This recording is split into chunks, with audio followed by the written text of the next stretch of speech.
aleyhi və səlləm başqa bir kəlamında buyurur. Həzreti Peyğəmbər buyurur ki, Əkthiru mərifətəl füqara və təxizu indəhumul əyəd fə innəhu ləhum dəulətun.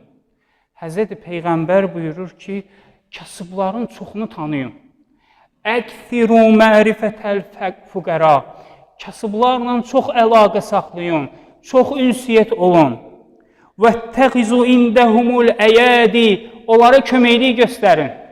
Kasıblara köməklik göstərin. فَإِنَّ لَهُمْ دَوْلَةٌ Onların bir mal dövləti var. Peyğəmbər buyurur.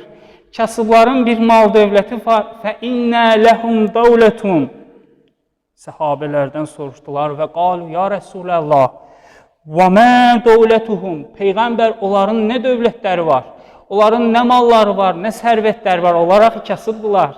Həzreti Peyğəmbər buyurur ki, İzâ kânə yevməl qiyamə Qiyamət günü olduqda fəqilə ləhum Allah Teala tərəfindən nida olunacaq o kasıblara.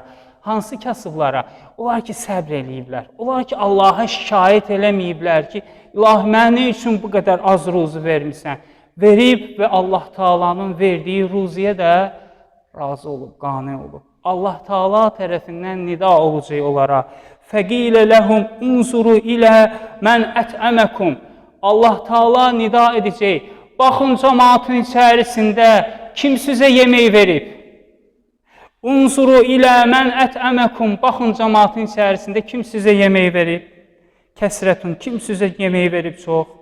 Av səqəkum şərbətun. Kim sizə su verib içməyə? Kim sizə su verib içməyə? Av kəsəkum soğbən. Yaxud sizə paltar verib, cəmaatın içərisində baxın.